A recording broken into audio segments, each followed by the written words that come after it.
de la terre. Tout homme est une histoire sacrée, l'homme est à l'image de Dieu. Que tes œuvres sont belles, que tes œuvres sont grandes, Seigneur, Seigneur, tes nous combles de joie. Que tes œuvres sont belles, que tes œuvres sont grandes, Seigneur, Seigneur, tes nous combles de joie. Comment suis-je resté après la fameuse étude de notre petit et grand monde? Quel sentiment j'ai eu après? Désespoir? Inquiétude? Est-ce que cela suffit d'avoir des biens pour être heureux? Puis-je être tranquille tant que je vois des gens qui souffrent? Mais nous avons au fond du cœur un autre espoir. Alors, lequel? L'espérance reste déjà une grande clé. L'espérance du royaume de Dieu annoncé par Jésus. Ce royaume que nous pouvons vivre déjà maintenant, car l'espérance ne se vit guère au futur, mais déjà maintenant. Saint Pierre: béni soit Dieu, le Père de notre Seigneur Jésus-Christ. Dans sa grande miséricorde, il nous a fait renaître pour une vivante espérance, grâce à la résurrection de Jésus-Christ d'entre les morts, pour un héritage qui ne connaîtra ni corruption, ni souillure, ni flétrissure. Cet héritage vous est réservé dans les cieux, à vous que la puissance de Dieu garde par la foi, pour un salut prêt à se révéler dans les derniers temps. Aussi, vous exultez de joie, même s'il faut que vous soyez affligés pour un peu de temps encore par toutes sortes d'épreuves. Elles vérifieront la valeur de votre foi, qui a bien plus de prix que l'or. Cet or voué à disparaître est pourtant vérifié par le feu, afin que votre foi reçoive louange, gloire et honneur quand se révélera Jésus-Christ. Pourquoi rester à regarder le ciel? Jésus était bien présent dans son temps avec le peuple pour établir le royaume de Dieu. Alors, que s'est-il passé avec les apôtres après sa mort? Jésus les quitta pour retourner vers son Père. Découragement, déception, fuite, le retour en Galilée.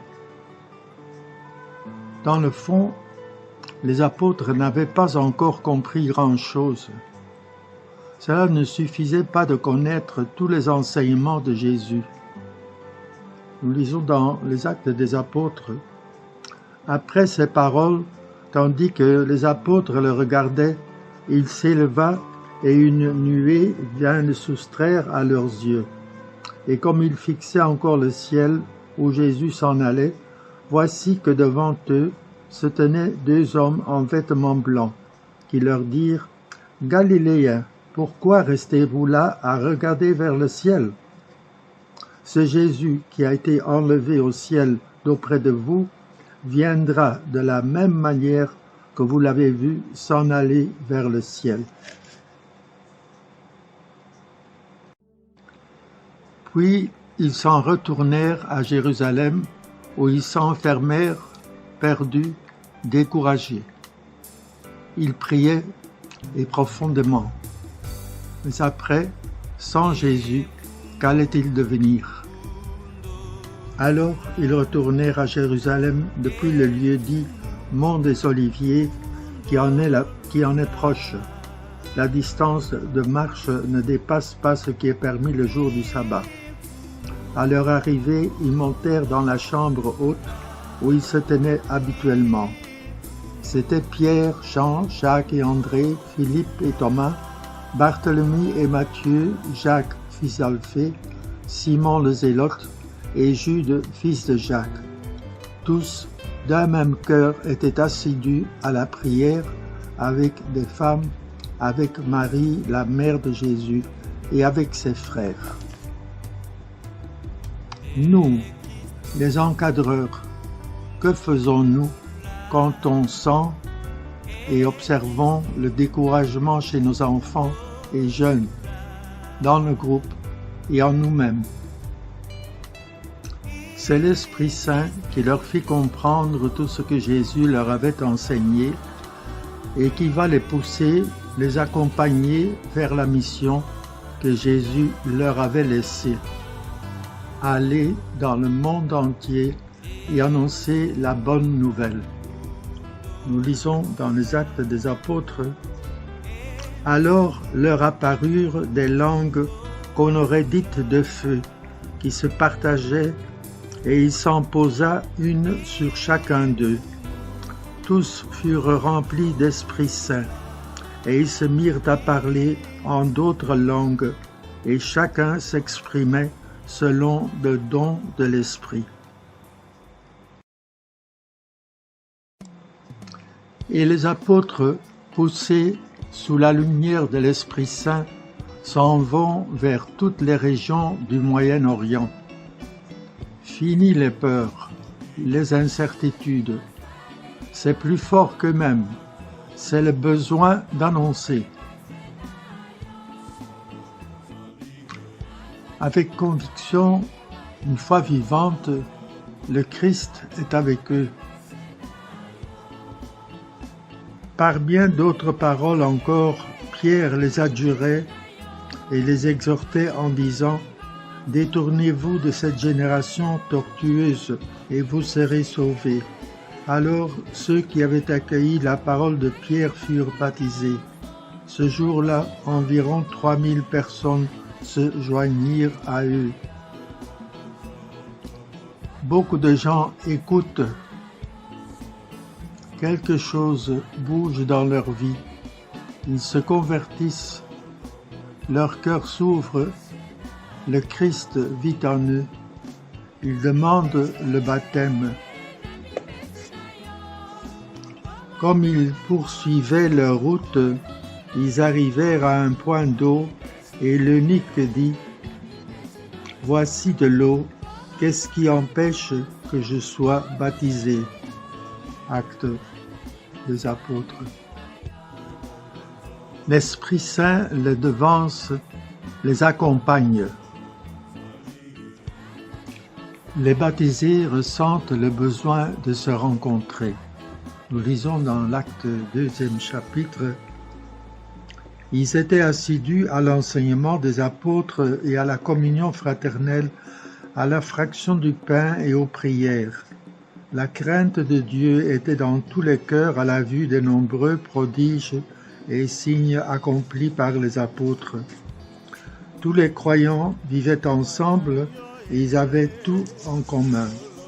Ils vendaient leurs biens et leurs possessions et ils en partageaient le produit entre tous en fonction des besoins de chacun.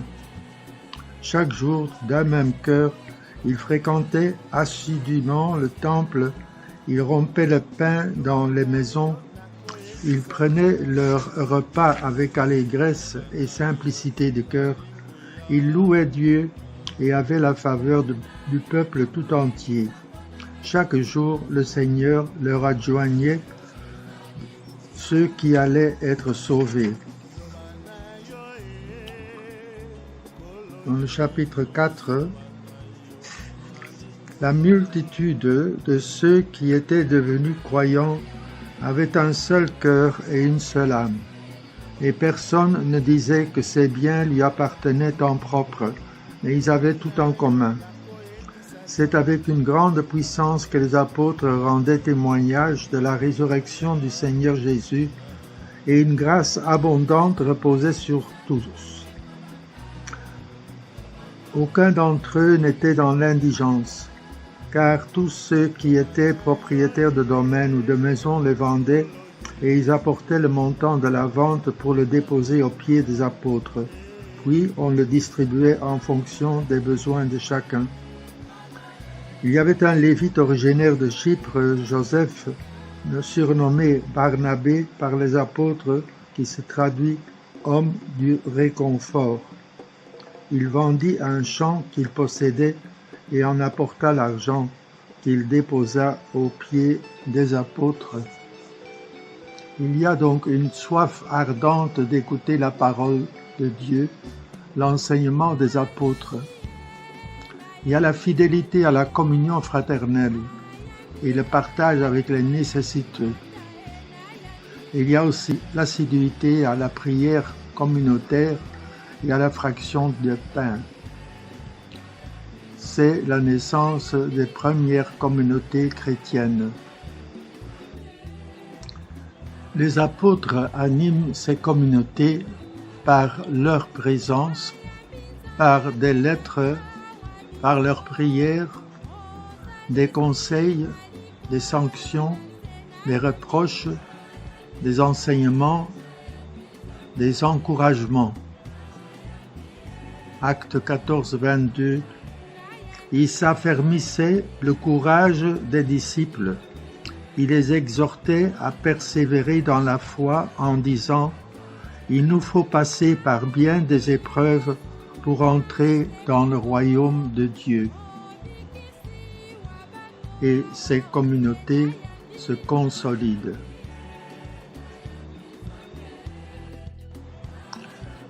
Les apôtres auxquels Jésus avait révélé les mystères du royaume, ces hommes que Jésus avait initiés.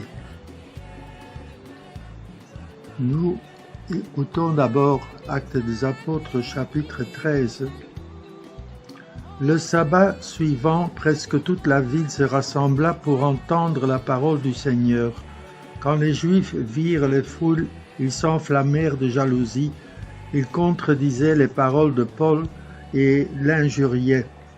Paul et Barnabé leur déclarèrent avec assurance « C'est à vous d'abord qu'il était nécessaire d'adresser la parole de Dieu, puisque vous la rejetez et que vous-même vous ne vous jugez pas digne de la vie éternelle, eh bien, nous nous tournons vers les nations païennes.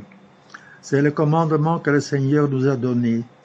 J'ai fait de toi la lumière des nations, pour que grâce à toi, le salut parvienne jusqu'aux extrémités de la terre. » En attendant cela, les païens étaient dans la joie et rendaient gloire à la parole du Seigneur. Tous ceux qui étaient destinés à la vie éternelle devinrent croyants. Ainsi, la parole du Seigneur se répandait dans toute la région. Tandis que les disciples étaient remplis de joie et d'Esprit Saint. Les apôtres ont osé organiser avec les nouveaux chrétiens de l'Église naissante ces nouvelles communautés.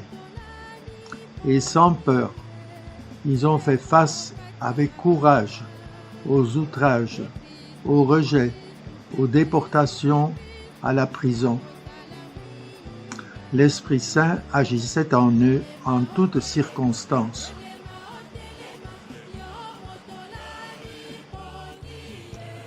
Jésus avait eu sa propre communauté avec les apôtres, mais jamais il n'avait organisé des communautés chrétiennes.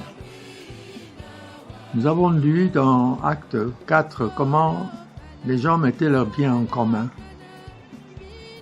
Les apôtres étaient éclairés par l'Esprit Saint. Ce sont ces apôtres avec les chrétiens qui ont su capter cette nécessité des communautés dans l'Église naissante. Oui, une nouvelle structure était apparue, tout en gardant fidèlement la bonne nouvelle de l'Évangile qui touche les cœurs de chacun et de tous, sans la manipuler. Ces communautés vivaient quelque chose de nouveau. Les gens y trouvaient un sens à leur vie, le bonheur, la fraternité. Nous disons dans Jacques 2, « Mes frères, si quelqu'un prétend avoir la foi sans la mettre en œuvre, à quoi cela sert-il? Sa foi peut-elle le sauver? Supposons qu'un frère ou une sœur n'ait pas de quoi s'habiller ni de quoi manger tous les jours. Si l'un de vous leur dit « Allez en paix, mettez-vous au chaud et mangez à votre faim », sans leur donner le nécessaire pour vivre, à quoi cela sert-il? Ainsi donc, la foi, si elle n'est pas mise en œuvre, elle est bel et bien morte. Convaincus que le Christ vivait en eux, ils étaient donc un don de Dieu pour les autres. Ce sens se découvrait, plus ils se mettaient au service des frères et des autres. Les apôtres qui avaient goûté le sens fondamental de l'union fraternelle avec Jésus comprennent la nécessité de ces communautés qui veulent vivre leur foi, leurs engagements à suivre le Christ. Chacun suivant son charisme, suivant ses dons, les grâces qu'il reçoit. Nous lisons dans la première lettre aux Thessaloniciens: « Nous vous en prions, frères, avertissez ceux qui vivent de façon désordonnée, donnez du courage à ceux qui en ont peu, soutenez les faibles, soyez patients envers tous. Prenez garde que personne ne rende le mal pour le mal, mais recherchez toujours ce qui est bien, entre vous et avec tous. Soyez toujours dans la joie, priez sans relâche. Rendez grâce en toutes circonstances, c'est la volonté de Dieu à votre égard dans le Christ Jésus. »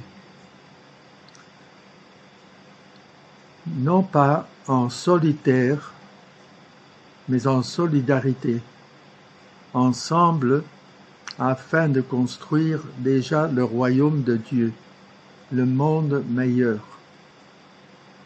Nous lisons dans Colossiens 1, « Depuis le jour où nous en avons entendu parler, nous ne cessons pas de prier pour vous.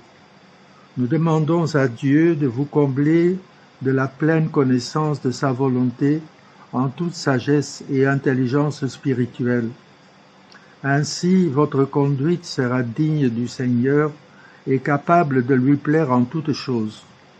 Par tout le bien que vous ferez, vous porterez du fruit et vous progresserez dans la vraie connaissance de Dieu. Vous serez fortifiés en tout par la puissance de sa gloire qui vous donnera toute persévérance et patience. Dans la joie, vous rendrez grâce à Dieu, le Père, qui vous a rendu capable d'avoir part à l'héritage des saints dans la lumière. » Les apôtres rapportaient tout ce que Dieu faisait par eux. Nous lisons dans l'Acte, chapitre 15. Alors, quelques membres du groupe des pharisiens qui étaient devenus croyants intervinrent pour dire qu'il fallait circoncire les païens et leur ordonner d'observer la loi de Moïse. Les apôtres et les anciens se réunirent pour examiner cette affaire. Comme cela provoquait une intense discussion, Pierre se leva et leur dit : « Frères, vous savez bien comment Dieu, dans les premiers temps, a manifesté son choix parmi vous. C'est par ma bouche que les païens ont entendu la parole de l'Évangile et sont venus à la foi. Maintenant, pourquoi donc mettez-vous Dieu à l'épreuve en plaçant sur la nuque des disciples un joug que nos pères et nous-mêmes n'avons pas eu la force de porter? Oui, nous le croyons, c'est par la grâce du Seigneur Jésus que nous sommes sauvés. Et de la même manière que toute la multitude garda le silence.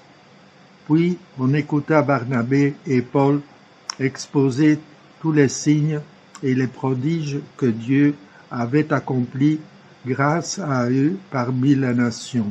Les questions, les controverses, les problèmes, les joies, les difficultés, tout se partageait dans l'Église avec les apôtres qui priaient et cherchaient la volonté de Dieu. C'était cela le discernement, l'Esprit Saint et nous-mêmes avons décidé de ne pas faire peser sur vous d'autres obligations que celles-ci qui s'imposent. Les apôtres vivaient avec tous les chrétiens la synodalité. Ils étaient témoins. Nous lisons dans la lettre aux Philippiens: « Faites tout sans récriminer et sans discuter. Ainsi vous serez irréprochables et purs, vous qui êtes des enfants de Dieu sans tache au milieu d'une génération tortueuse et pervertie, où vous brillez comme les astres dans l'univers en tenant ferme la parole de vie. Alors je serai fier de vous quand viendra le jour du Christ. Je n'aurai pas connu pour rien, ni peiné pour rien. » Dans la première lettre de Saint Pierre, « Ayez une belle conduite parmi les gens des nations. » Ainsi, sur le point même où ils disaient du mal de vous, en vous traitant de malfaiteurs, ils ouvriront les yeux devant vos belles actions et rendront gloire à Dieu le jour de sa visite. Nous continuons dans Actes 22, 20. « Et quand on versait le sang d'Étienne, ton témoin, je me tenais là moi aussi. J'étais d'accord et je gardais les vêtements de ces meurtriers. » Ils étaient témoins et des chrétiens fidèles engagés. Nous lisons dans la deuxième lettre aux Corinthiens. « Au contraire, en tout, nous nous recommandons nous-mêmes comme des ministres de Dieu, par beaucoup d'endurance, dans des détresses, les difficultés, les angoisses, les coups, la prison, les émeutes, les fatigues, le manque de sommeil et de nourriture, par la chasteté, la connaissance, la patience et la bonté, la sainteté de l'esprit et la sincérité de l'amour, par une parole de vérité, par une puissance qui vient de Dieu. Nous nous présentons avec les armes de la justice pour l'attaque et la défense, dans la gloire et le mépris, dans la mauvaise ou la bonne réputation. On nous traite d'imposteurs et nous disons la vérité.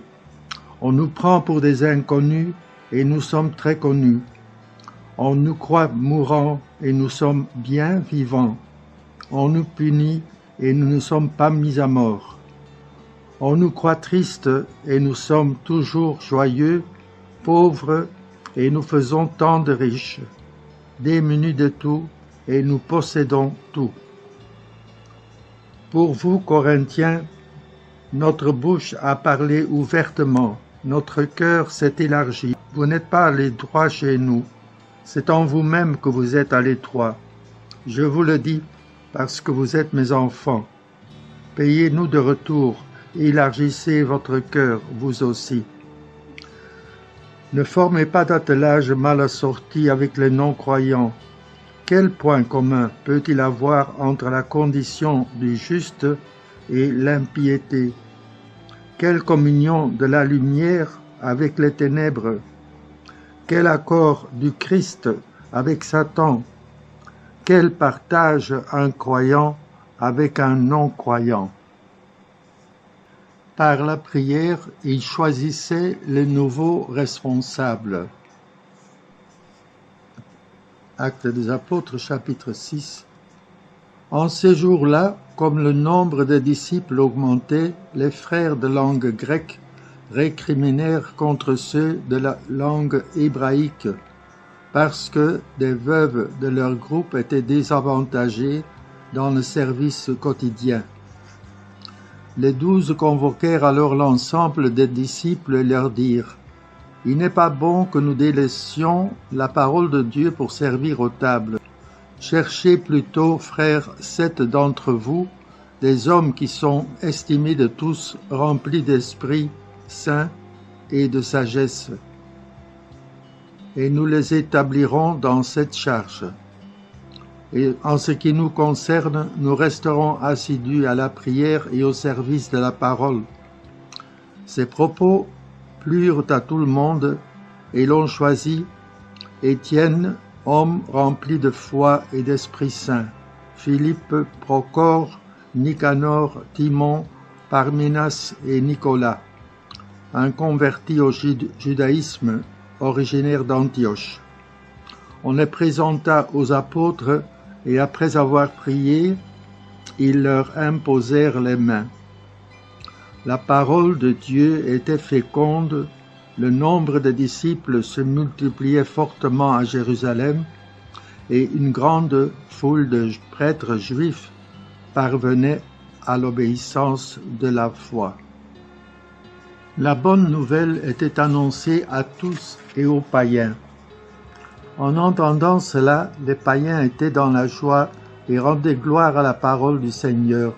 Tous ceux qui étaient destinés à la vie éternelle devinrent croyants.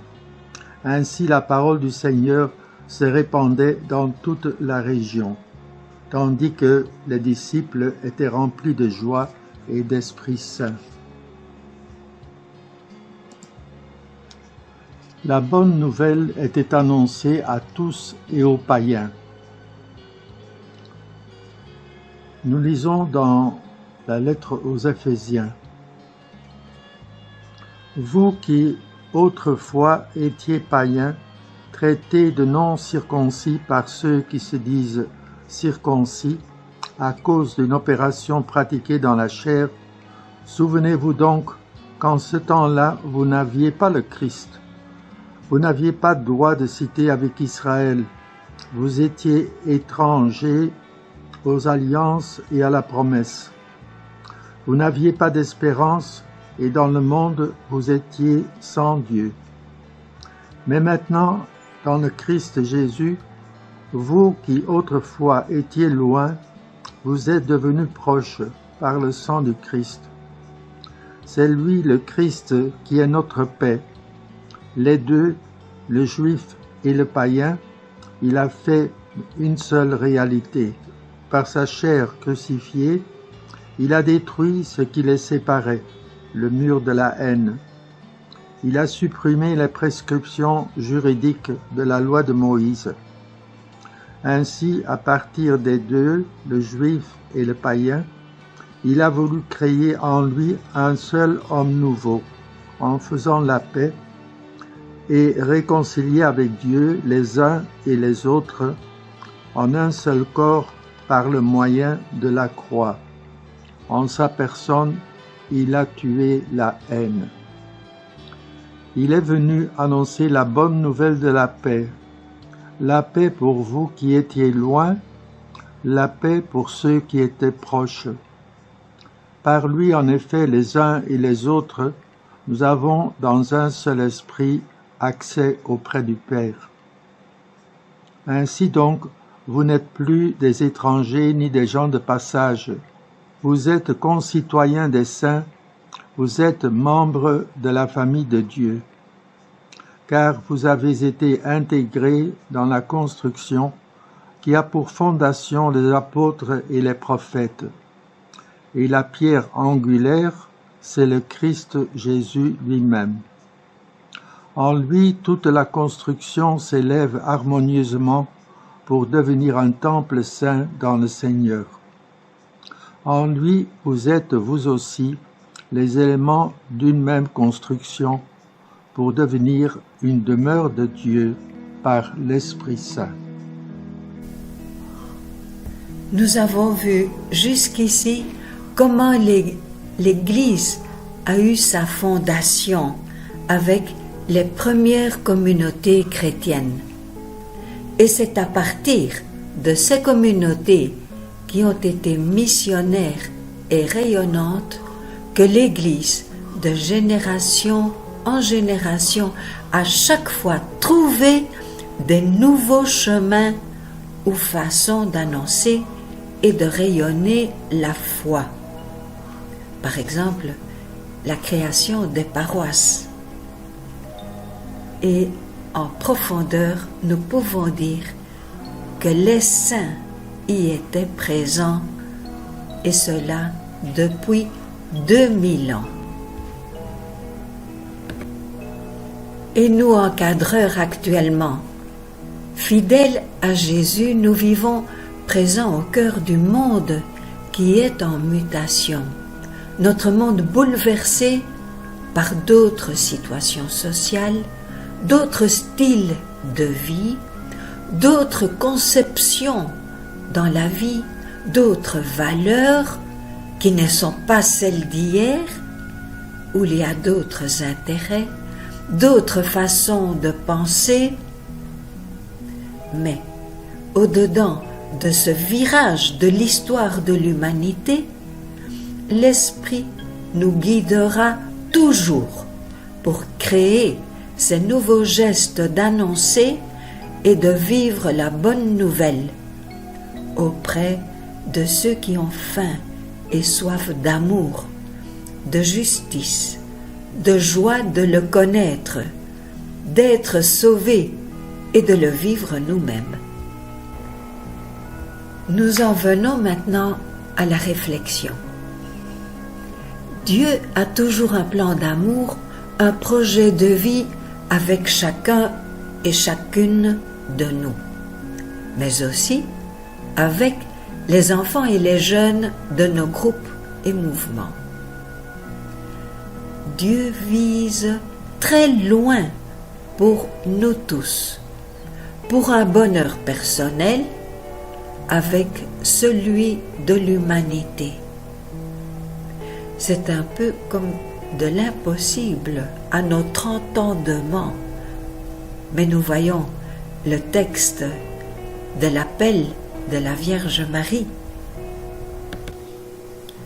Dans Saint Luc au 1er chapitre, nous pouvons reprendre ce rêve de Dieu pour Marie.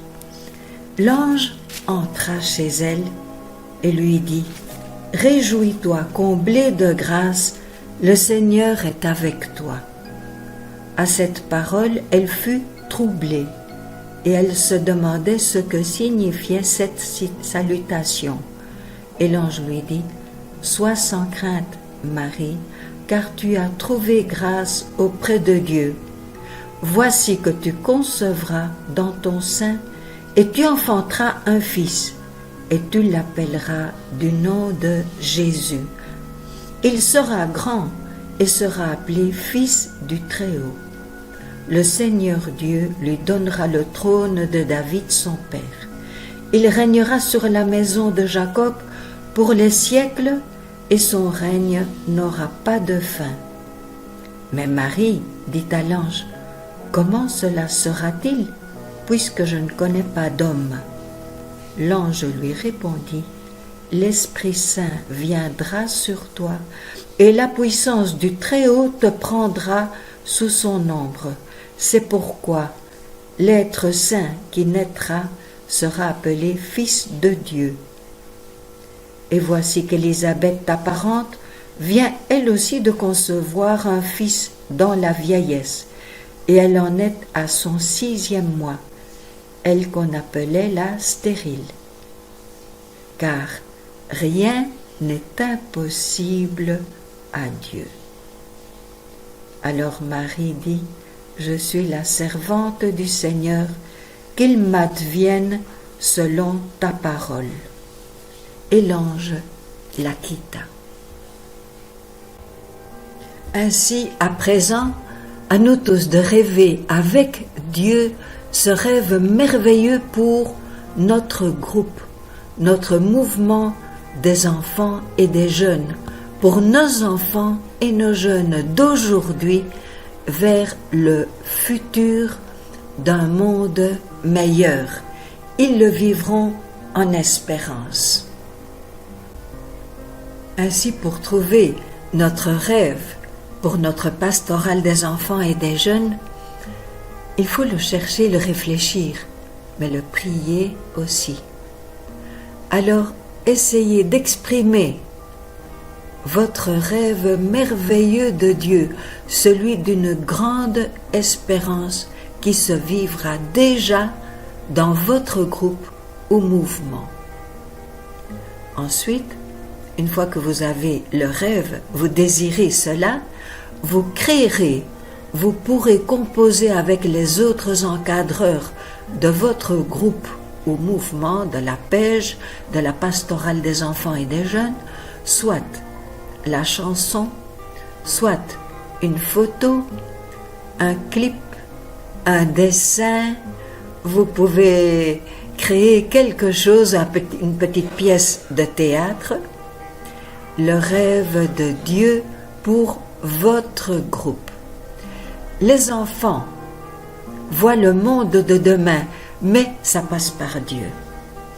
Nous avons vu dans le petit monde que c'était les enfants qui voulaient coûte que coûte, nous, encadreurs, peut-être donner tout de suite une réponse au monde. Non, maintenant, passons par le Seigneur et l'Esprit nous éclairera sur ce futur et nous donnera également la force. Nous voyons tout simplement, pour répondre déjà à cette question, une belle photo que Père André avait enfouie quelque part et qui nous est tombée dans l'ordinateur et que nous pouvons vous la partager. Quand le Père André était déjà père missionnaire ici en Afrique, il s'occupait d'Exavéry. Et voici ce qu'il nous dit. C'était aussi comme l'expression d'un rêve de Dieu que nous avions tous au fond de nos cœurs. Enfants et jeunes, devenons de saints. Enfants et jeunes, devenons de saints. Enfants et jeunes, devenons de saints.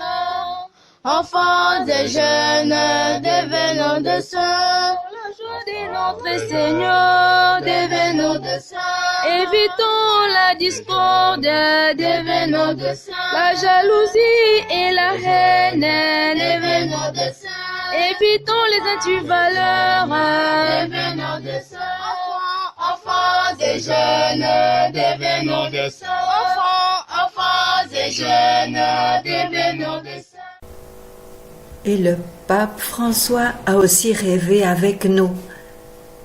Il a rêvé avec nous à Kinshasa, dans la RDC, il n'y a pas longtemps et nous le retrouvons ici. Un rêve de Dieu. Devenons bâtisseurs d'un nouvel avenir, avec la prière, la communauté, l'honnêteté, le pardon, la petitesse, le service. Enfants et jeunes, devenons de saints. Enfants et jeunes, devenons de saints. Enfants et jeunes, devenons de saints. Enfants et jeunes, devenons de saints. Enfants et jeunes, devenons de saints. Mais par François, notre Saint-Père, devenons de saints. Par la métaphore des 5 doigts, devenons de saints. Nous instruits les privilégiés, devenons de saints. Le pouce, la prière, devenons de saints. L'index, la communauté, devenons de saints. Le majeur, l'honnêteté, devenons de saints. L'annuleur, le pardon, devenons de saints. Le lucleur, le service, devenons de saints. Enfants et jeunes, devenons de saints. Enfants et jeunes, devenons de saints. Alors voilà, durant ce dernier thème de notre session des encadreurs, nous pouvons dire un grand merci à l'animateur pastoral Dominique Ntantu Mfwisani. Il participe aussi à notre session de formation, mais nous ne savons pas, nous pensons qu'il n'a pas le réseau. Nous avons pu puiser ces dessins dans les manuels de la pastorale des enfants et des jeunes du diocèse de Kolé. Il y a les manuels Nous les petits, les Toto, Minzoto, Mbwetete, En route les cas, avec les 4 voyages des cas, les 5 guides Pej est le film de la jeune Anouarit Kambanjambe qui a donné sa vie à Dieu. Dominique a toujours eu son cœur et le souci pour les réalisations d'une pastorale des enfants et des jeunes. C'est une occasion pour le remercier parce que la Pej est aussi un rêve de Dieu et il l'a vécu intensément. À tous, pour le moment, on termine ce thème-ci. Il y a encore un autre thème qui vient et qui sera très important. Mais celui de la session en tant que session, celui-ci est le dernier. Mais nous en avons un pour la semaine prochaine. Merci et Amani à tous.